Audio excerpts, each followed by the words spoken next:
ladies and gentlemen, welcome to our Lunch and Learn workshop. It's the next in our series. And unfortunately, it's the last of our 2022 series. So I know we'll be back bigger and better than ever for 2023. Like I mentioned before, we've got firms joining us all around Australia. So welcome to this series. If you're joining us for the first time, my name is Paul Jantz, and we are here thanks to Professional Partners Education, which is our education division of Hall Chadwick, and of course, our fantastic firm, Hall Chadwick. Big shout out to one of our team members, Danny Morrison. You would have been invited because Danny would have sent you an invitation. You would have come to one of our sessions. You would have been on one of our shows. You maybe come to one of our lunches. Certainly you would have been a part of a little bit of that. So this is just something a little bit extra that we've decided to do for the new financial year. I think this is maybe our 5th session of our Learn and Lunch series. And look, if you've missed the past, just to touch a little bit on that as well. Again, this is all free education. So you've got the ability to join us for 30, 40 minutes. Hopefully you're having a bite to eat. If you're not, grab a bite to eat, maybe grab a cup of tea or a coffee as well, and that's cool. But if you've missed any of our last episodes, please jump into our Professional Partners Education YouTube channel. So there's a host of content there, including my live shows, the Women in Accounting, my Empire Masterclass, my 2 podcast series, and the Lunch and Learn sessions that we've done, which the Lunch and Learns are a little bit more on the technical side, where the other shows are probably more on the non-technical side of leadership, management, marketing, people. So it's all there. It's all free of charge for you guys. So please make sure you use that. Today, we talk about asset protection, and I've got Levi Smouha from Agility Law, and I've got our Hall Chadwick representative, one of our partners from our Sydney firm. I've got Gino Malacco. Gentlemen, how are you? Are you off mute? I'm off mute. I don't think Levi is, but hi everyone. How are you all? And good morning or good afternoon, whatever part of Australia you're in. Thanks, mate. Levi, how are you?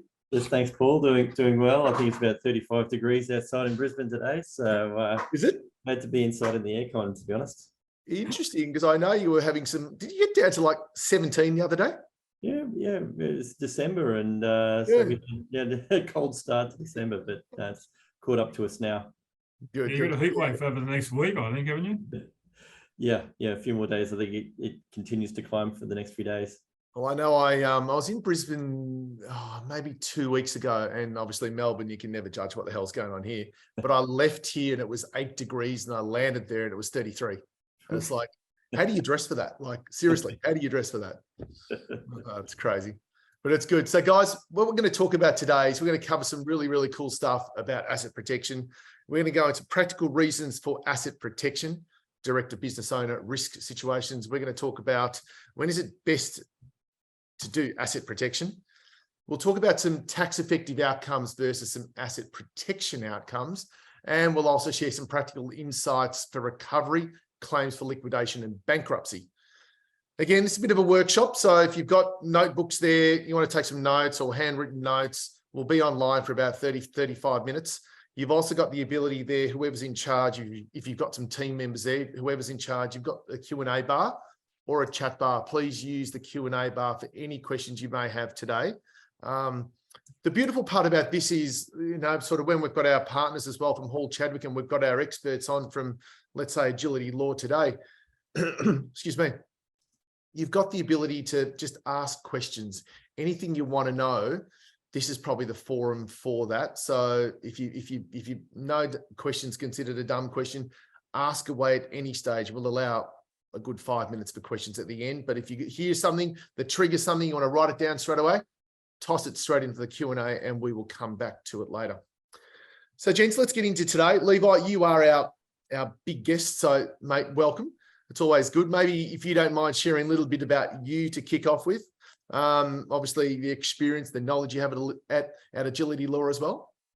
Sure. So look, I've been admitted as a solicitor since 2005 and probably cut my teeth more so in the GFC period of 2008-09 and some of the years subsequent to that, where as a lawyer you're dealing with the legal fallout of the GFC and the insolvency side of it. That intrigued me. I got more into insolvency side of my practice, which has also been a litigation practice But so that sort of whet my appetite into insolvency, and over a short period you get quite good at it, quite experienced in it, and so now we've come full circle. We've gone through some good times after that, and into the interesting COVID times.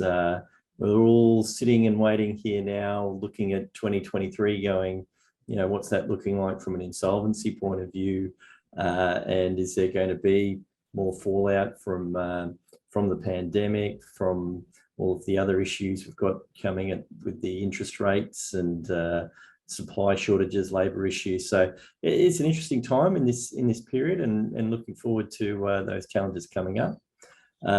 2022 for me was personally a big year. I've started my firm, Agility Law Group, and I'm really proud with how that's tracking about 1 year in now, and probably a good time to be situated with more insolvency work on the horizon, and otherwise have a debt recovery and litigation practice that keeps me busy. Brilliant, mate. It's and I agree. It's going to be interesting to see because I know, well, maybe it was probably July now, maybe. So probably 4 or 5 months ago now, where there was a whole host of director penalty notices that were sent out. There was a lot of talk from obviously the tax office that they are going to take action. Like you're saying, there's obviously, we all know there's rising costs, whether it's in the office, whether it's at home. We know there's squeeze on interest rates. There's a whole host of things that could lead down that road. So yeah, you're right. I don't think anyone's got a crystal ball, but it's one of those interesting areas to watch and see, isn't it? It certainly is. And look, those stories of DPNs being issued and whatnot are continuing. I know just from the matters that come across my desk, there's certainly been an accumulation of tax debt, and particularly a PAYG and GST tax debt that accrued over the last couple of years. And it's been easy to get a break from the ATO. They hadn't been chasing up so hard, but they're now doing that. And if someone's not engaging with the ATO about it, and they see that continually quarterly increase to that debt, they are going to take action, and DPNs are getting issued. I've had a client receive one in the last week, so for sizable amounts. So they're out there again. Yeah. It seems to be that's their preferred method of recovery at the moment. They're not as active in winding up companies as historically they have been, but by issuing the DPNs, they're putting it on the directors to go and take action, whether that's liquidation, administration, or a small business restructure, where there is a decent amount of PAYG, GST, and potentially super debt as well, sitting on those company accounts. Yeah, good. Mate, before we get into this, Gino, would you like to also share a little bit about you, mate, and probably the specialties of what you get involved with at our office in Sydney? Yeah, sure. I've been with Hall Chadwick for probably longer, I'd like to admit, over 35 years. So I head up the tax division of the firm. And yeah, I get involved, unlike Levi's got a very much litigation and insolvency and litigation focus. I deal with the taxation side of things at the firm. I do assist. We've got a very large insolvency practice. I do assist the insolvency firm, insolvency side of the practice in relation to tax issues that arise out of their ordinary everyday dealings, whether that's on GST, on different transactions. We have seen, as Levi has indicated, a lot more DPNs come through, and we've had a couple of our clients who have received them. And so from a taxation side of view, from our accounting clients, I get involved in assisting on those types of issues. And but from a general perspective, I'm much more tax, as in restructure focus and advisory focused, outside of insolvency. But I do assist with the insolvency side of the firm as well. Brilliant. Thanks, mate, and thanks for joining us. I know that the insolvency side isn't quite your domain, but we really appreciate you joining us today. And any sort of comments or thoughts you've got to add to what we're going to go through, please jump in at any stage. Yeah, well, I mean, there's a lot of taxation issues that even come out of insolvency. Just because a company's underwater doesn't mean it doesn't have tax issues. And I know Levi was talking about restructuring, and part of the restructuring issues always involve what are the tax implications. So so we do get involved in a lot of those things as well. Yeah, brilliant. Well, Levi, let's get into this in terms of talking about asset protection. So tell us why it's important. Why is asset protection important? Where have you seen it used well and maybe not that well? Yeah, sure. Look, obviously, business owners face risks when you're trading or running a business, or a director of a company, and all those risks aren't always in their personal control. Changes in economy could affect the business and cause a liquidation or receivership of a company, and directors are going to be personally at risk for a number of liabilities there. Other business disputes, partner disputes that can happen that aren't always in the control of the person there. Big supplier or customer goes under, and how does that impact one's own business? There's a lot of things you can't predict, a lot of things you can't get insurance for. I mean, you can get insurance for a lot of director liabilities, but not all of them. So there is going to be that issue when a company goes under, that the director will be exposed to a number of claims, and having your assets well protected through the right structures is going to assist in preserving personal wealth in those times. And I guess for me, as an insolvency lawyer, I'm taking a pessimistic look at things at the best of times, but you plan for those bad outcomes and hope they never arise. But if you haven't got that plan in place at the beginning, it can be very difficult to attain outcomes if things do go pear-shaped down the track. So certainly it's very important to where you've worked hard to build wealth, that you want to have the right structures in place to protect it. Yeah, it's a good point, isn't it? Because I suppose let's talk business. We won't talk personal, but from a business point of view and partnerships, there's people often go into partnerships together, business together, whatever it may be. It doesn't need to be a partnership, but it could be business together with shareholding, different shareholdings. And look, it's a funny thing because only recently I've had to talk to someone about that as well, in terms of let's plan for the divorce. So what does that look like? Yeah, it's all really, really good today, and it's really good, smooth sailing today. But what happens in 5 years' time? What happens in 10 years' time? What happens if one of us passes away? So we've actually spoken about that as well, and just put that out onto the table. So when should a client set up for an implementation of their asset protection?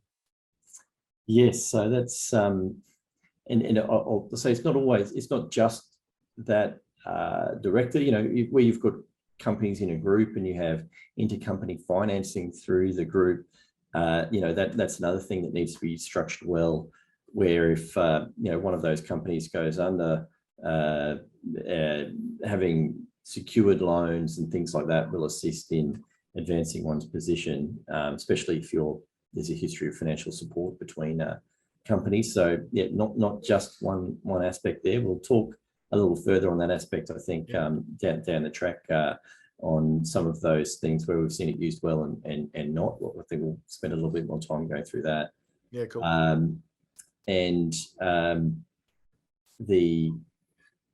I guess the best time to do it is before risks turn up on the horizon.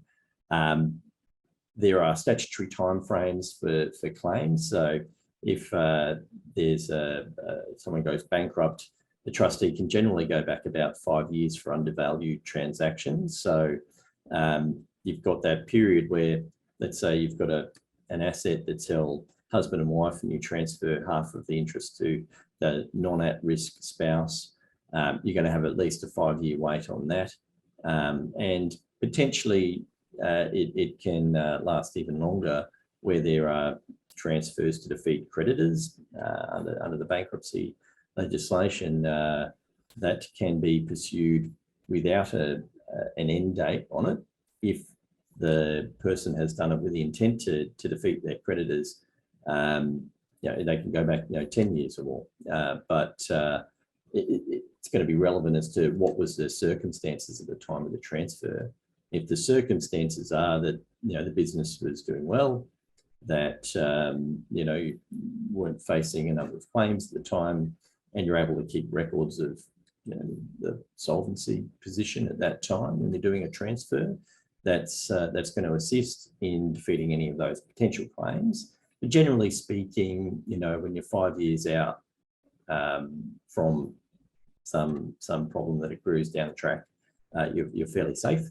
But when you're doing some transfer at a time when you've already got a DPN from the ATO saying you're personally liable for this tax debt, or other personal exposures coming home to roost, and you're trying to transfer assets at that time, it can be very problematic, because there are these laws in place to try and stop people transferring assets to minimise the assets that are available to creditors. Yeah, that's a good point. But generally speaking, before you're going to go out into business, before you're going to take a role that gets you into a risky scenario, go and get that professional advice and get things set up, from the beginning in the right way.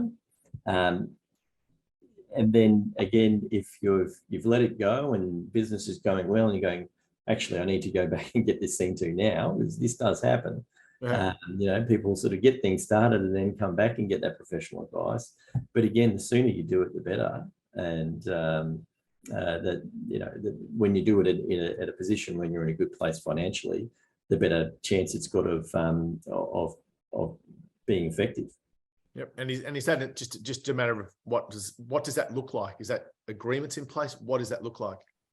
Yeah, well, it is going to change for each scenario. If we're talking about loans that are made to a company, you'd want to have those registered as a secured loan, registered on the PPSR, and last at least 6 months before a company went into an insolvency situation. There's a 6 month sort of, we'll call it a green period for those. So those sorts of timings you'd want to have in place if you're loaning money to a company and you want to protect it in case there's an insolvency that comes in down the track. So you're not lining up with all the unsecured creditors for funding that you've provided to it. From a personal point of view, if it was transferring property, whether that's investment property or the home, the timing on that, again, the sooner the better. Getting agreements in place will be your there's transfer agreements and whatnot else, but generally when you're doing that, there's going to be a larger structuring analysis that you're looking at. Do you need to set up an investment company, a family trust, specific trust for a specific asset or a specific company for that? So it's going to depend on each situation as to what the best structure is going to be. Yep. Very cool. Jen, anything you want to add to that, mate? I agree with everything Levi's just said. I mean, there's an old saying, hope for the best, but plan for the worst. And, I think asset protection falls into that category. You mentioned it before, Paul, people start off in businesses and, they have partnerships, and then, partnerships of two friends, and the friends fall out, or one partner does something wrong and it drags the other one into the debts and obligations. So just getting your house in order from the very start is incredibly important. I like engaging with our clients when they, when they first start a particular venture. And, one of my favorite questions that clients can ask is, how do you think I should set this up? And one of the questions that I hate is, how do I fix this? So, because sometimes fixing it isn't always easy. But planning from the start in terms of, getting the structure correct, if you can start with a clean sheet of paper and then go from there, it's a lot more effective than trying to fix a mess, particularly if it does turn into a mess. And, you've got insolvency practitioners biting at your heel and, receivers being appointed and everything else like that. And so just getting your structure right is one thing. And obviously the structure has always got that element of asset protection in there, because as Levi said at the very start, there's multitudes of reasons why companies do go broke or have financial difficulties. And some of them are totally outside the business owners. You can have a major contract where you're doing everything right, and the company that's paying you falls over,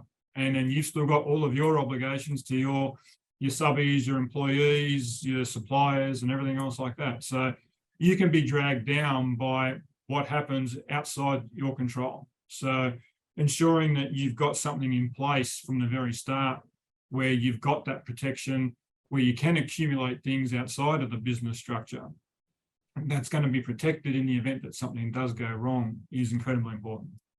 Yeah, it's a good point. And I suppose we've seen that with the building industry, haven't we? In Yeah. particular. It's been a massive one. When big companies go under, all of the smaller little, it's very difficult for there not to be a domino effect. So Levi, let's go into the impact of asset protection, and let's call it the impact of asset protection on, let's say, tax strategy and planning. Can you maybe go into a little bit of detail about, does one have to be sacrificed for the other? Yeah, and I think it'll be interesting to hear from Gino on this question as well. You are going to have different, I guess, tax outcomes depending on how you're structured. Obviously, you've got a scenario where negative gearing is available to a person that's earning income, and then they have a investment property in that personally held. And they can claim the benefits of negative gearing against their personal income. That's great, but it's not good from a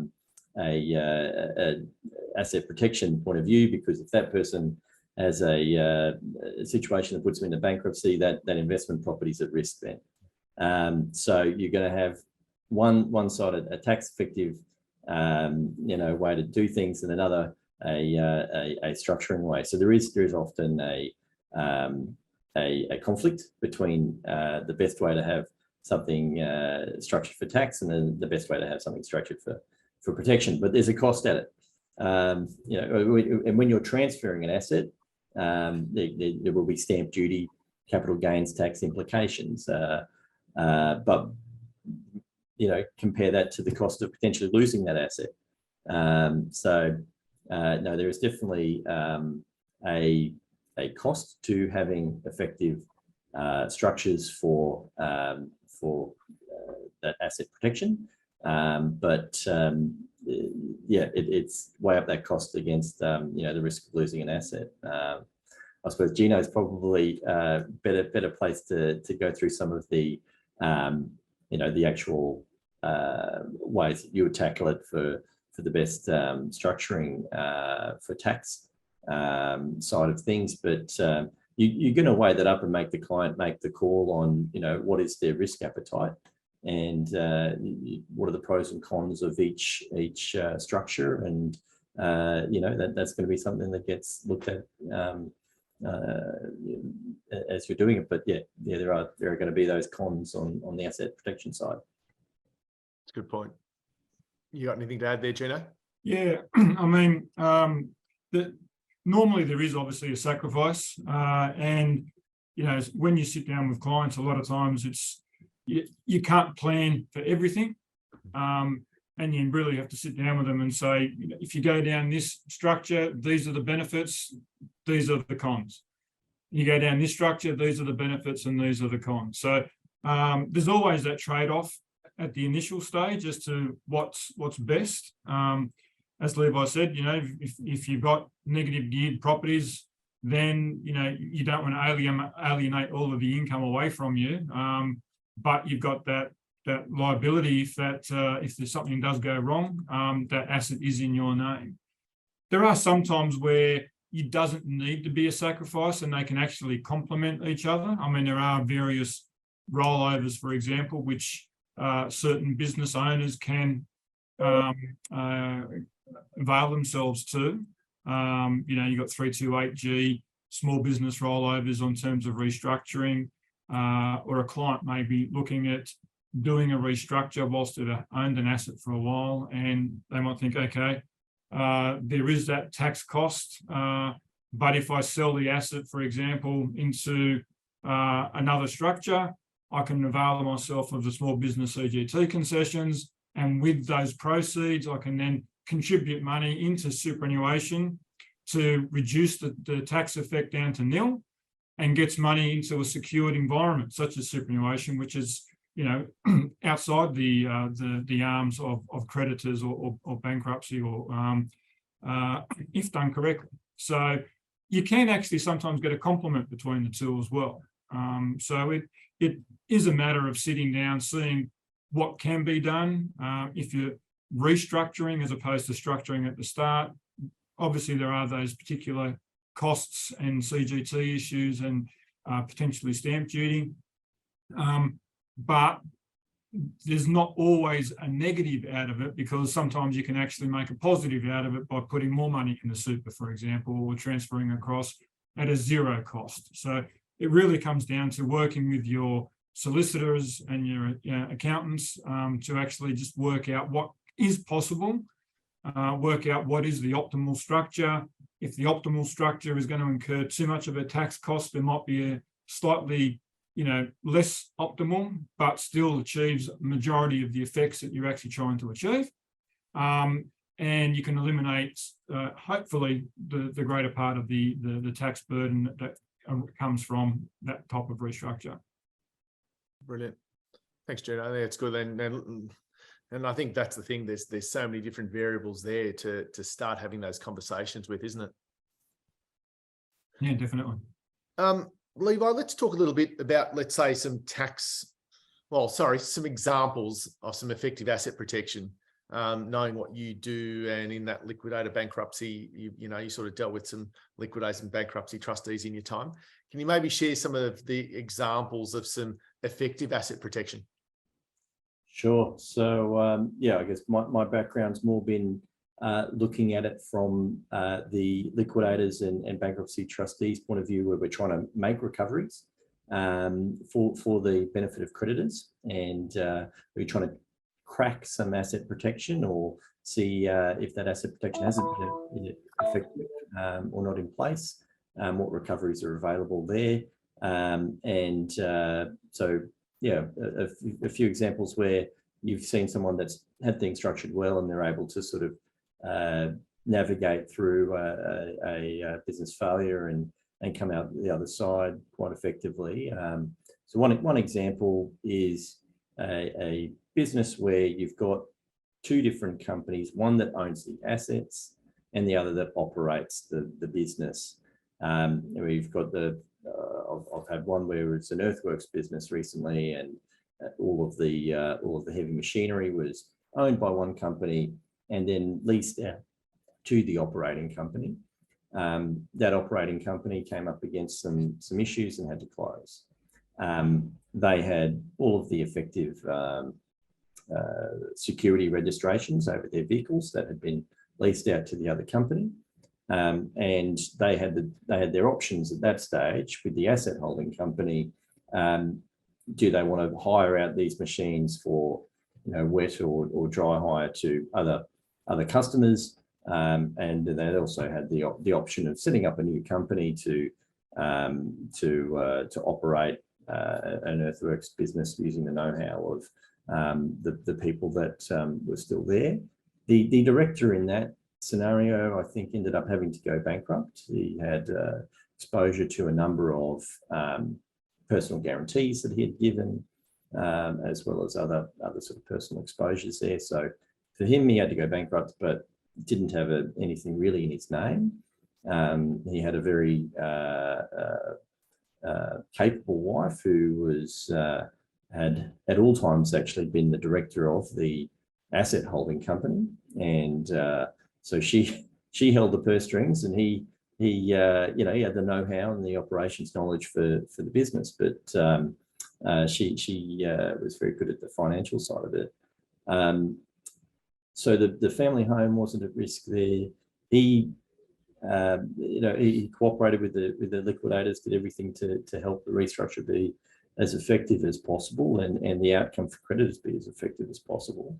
They've set up a new company which is now doing the earthworks business again, where the assets are safe. You can sort of rebuild more effectively, and he will probably be able to do a Section 73 proposal for bankruptcy, which will be a cents in the dollar offer to creditors, which is better than what they would get out of a bankruptcy return. So he'll be able to exit from bankruptcy and resume the directorship at some point in the future, should he choose.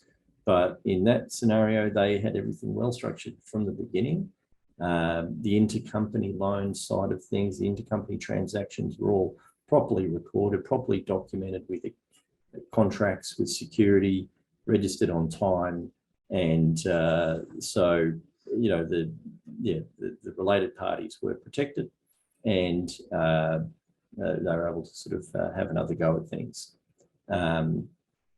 So that's one way of doing things effectively. Another is, you know, we've got effective funds in super. Super is obviously an asset protected from bankruptcy, and if you've structured things in that super that's safe, then that's going to protect some of that wealth there. So having that thought in mind to have assets put into super on a regular basis isn't just for your retirement, it's keeping it safe for if things happen along the way that are unexpected as well. You can't go and dump things into super out of character and then go into bankruptcy shortly thereafter. You know, that can be clawed back if it's sort of done ineffectively. But, you know, a long-term super strategy is something that can be effective for structuring. Yep, there are a couple of those sort of good stories there where things have been properly set up. I probably tend to see the stories where you know, things haven't been set up, but they're the ones that are probably more memorable to me, where someone's made a mistake or something's been done wrong, and you're able to sort of get a recovery. But generally speaking, you know, if a director doesn't have assets in their name and there's a claim that's available for a liquidator against them, a liquidator's not going to go and waste creditors' money on, you know, legal costs and other costs to try and chase you know, blood out of a stone. Liquidators, trustees in bankruptcy are generally going to be commercially minded in how they approach those sorts of things, and so where there is effective structuring there, they, you know, will often not take it on if there's not a commercial, you know, rationale for it.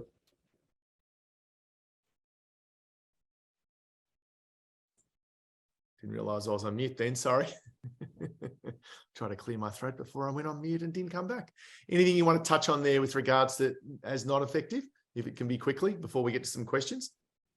I know we've got Mina asking a few questions there. G'day, Mina. Right, yes. Did you want me to get into answer any questions or get into some further war stories?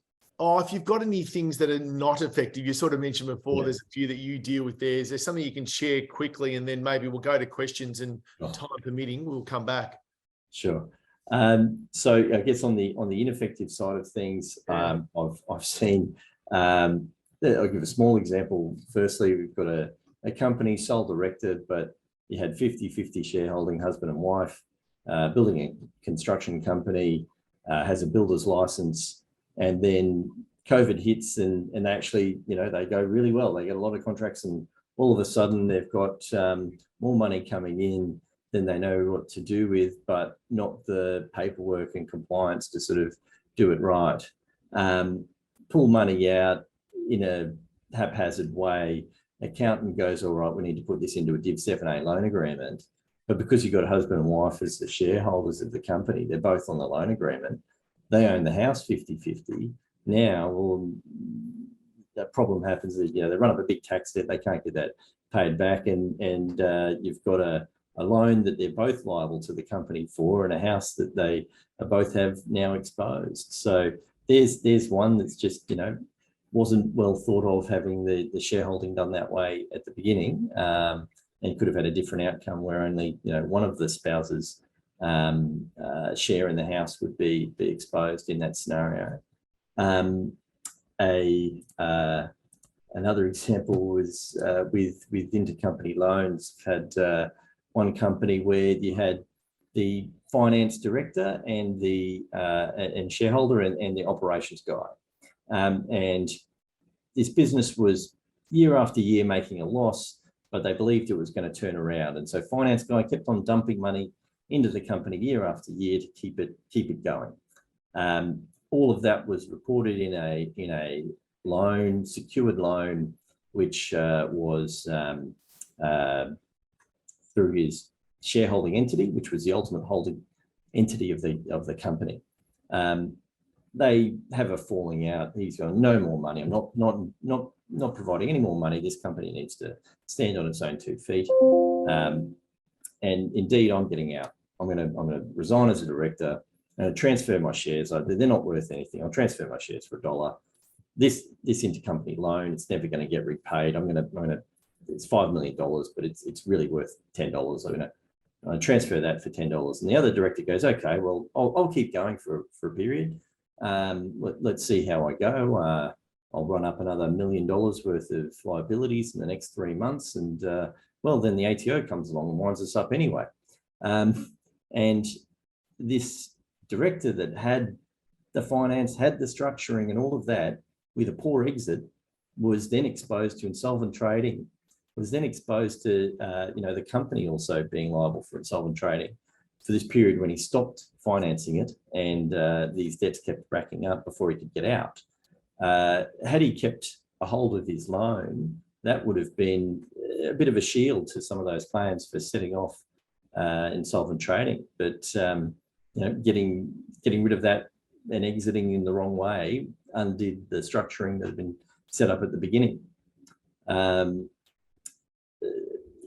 could go on with a few further examples of how that's gone wrong, where you've got intercompany loans that have been given to a company that goes under, but they weren't secured, and then there's been preferential payments going back to these entities that then you're going to have to deal with. Now, often I can come up with some scenarios to help a creditor in that scenario, but it's going to give leave the door ajar to a liquidator that probably shouldn't have been left ajar if it had been properly secured at the beginning. Very cool. Look, and that's always the challenge, isn't it? You got to cover all of those bases, and like Gino mentioned before, that worst possible scenario. Yes. Yeah. Guys, we might just throw some questions just quickly here, because they're all from Mina. But we might start with, I'll start reading them out if it's all right, and you can maybe answer them. Can you extend the life of a trust beyond 80 years? And how would you do that to ensure, example, a property stays in the trust and passed on to future generations? Right. Okay. That is stumped me. Gino, have you come across this before? I have seen a couple of cases where you have to make an application to the court with reasons as to why you can extend the life of a trust. The process isn't easy. I haven't run one myself. I know Gina Reinhardt successfully ran one. Right. To extend the life of her trusts, much to the dissatisfaction of her children. But it is possible, but it's a very difficult process. It does require court approval. Like I said, I've never run a particular case to try and extend the life of a trust. I've done some planning around trying to, look at when the trust does actually vest, in 10, 15 years to see what we can do as a planning tool between now and then to reduce the implications of it all. But the short answer is yes, you can, but it's very, very difficult and requires you to go to the courts to get their approval. Okay, thanks, Gino. How would you protect assets when you have a new, say, unit holder acquiring units in a business aside from unit holders agreement? How would you protect assets when you say? So you guys might see that as well, just to make sure I'm reading that properly. Yeah, I can see the question there, and I think part of it's going to be how do they acquire the units? Is it going to be a payment, and then how does that payment get accounted if it's coming from personal funds? Is that going to be a secured loan? So there might need to be some security given if indeed that's how they're funding it. Other ways you can protect is obtaining a loan to acquire those things, and then you can claim interest costs and other things to do that on a tax effective way. And then there wouldn't be as much equity at that unit holders end that would be available if something went wrong. Okay, thanks, mate. And what about what are the insolvency and tax consequences of changing a principal beneficiary, say from a father to the son? Gino, you have first crack. Well, I guess from the tax side of things, I mean, where you've got a trust, you have a range of beneficiaries. Normal discretionary trust deeds have got, you might have a principal beneficiary, but then the permitted beneficiaries would include, particularly if it's made a family trust election, the lineal descendants of that. So there's no real need to actually change the principal beneficiary from a father to the son, provided that they're all capable of being beneficiaries. Then the trustee can make the allocation of income or capital to the son at the exclusion of the father. What probably is important is to have a look at the appointor and who the trustee is, because ultimately the trustee is the one who actually determines where the income or capital gets allocated to, and control of the trustee normally potentially vests with who the appointor is. And you can change an appointor or add a new appointor subject to the provisions of what the deed actually says. One thing just to bear in mind is that what you want to try and avoid is having a resettlement, because that can be quite costly in terms of not only duty but capital gains tax implications. But where you've got the provisions within an existing deed to either change a trustee or add an appointor or replace an appointor, and that doesn't constitute a resettlement, then you would just have the son, for example, in that question, to control the trustee. So whether that's appointing a new trustee or changing the shareholders and directors of the existing corporate trustee, and ensuring that the son is added as an appointor or has the ability to be the appointor of a particular trust. That will ensure that they can then control where the income gets or capital gets distributed to.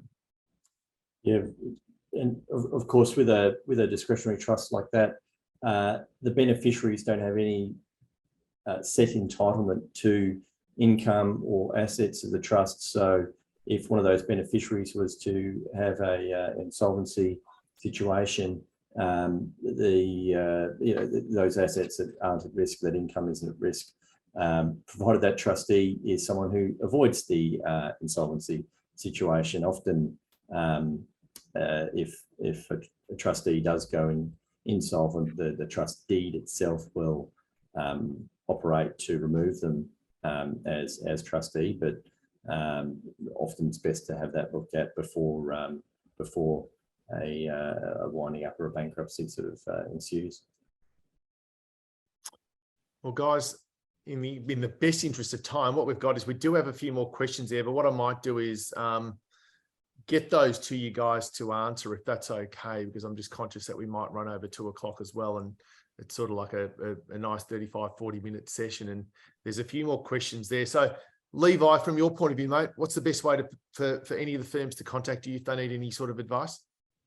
Sure. So email is probably best, or through our website, so agilitylaw.com.au. There's the ability to make inquiries on that. My 2 emails, I've got info@agilitylaw.com.au, or my personal email, Levi, Levi.Smouha, SMOUHA, @agilitylaw.com.au. Or if they send them in through Paul, I'm happy to sort of go that way as well. And you're on LinkedIn? I am on LinkedIn as well. So you can always connect with Levi. Levi. Smouha's out there, so you should be able to narrow me down. Yeah, brilliant. And Gino, same for you, mate. What's the best way to contact you? LinkedIn? Yeah, I've got a LinkedIn profile similar to Levi. There isn't too many Malaccos in Australia, and they are all relatives. So, so yeah, just contact me through LinkedIn or through the Hall Chadwick website, where you can find my details. Yeah, brilliant. Or you can always, again, throw something through to me and I'll get it through to the guys and get it back to you as well. So I just wanted to say, as we're sort of going on to 148, just a very, very big thank you. Thank you, Levi. Thank you, Gino. Again, what a great little session to close out the calendar year.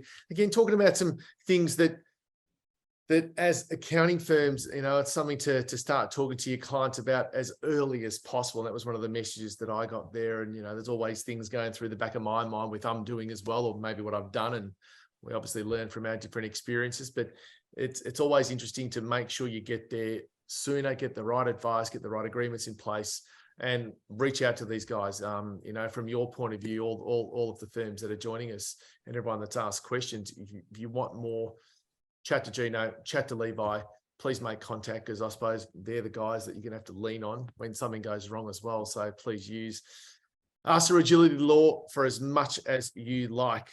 To all of you that have joined us, thank you. Thank you. I hope you've enjoyed this Lunch and Learn series that we brought to you throughout 2022. I think we started it in July, so at the start of the new financial year, and it'll definitely continue through into 2023 as well.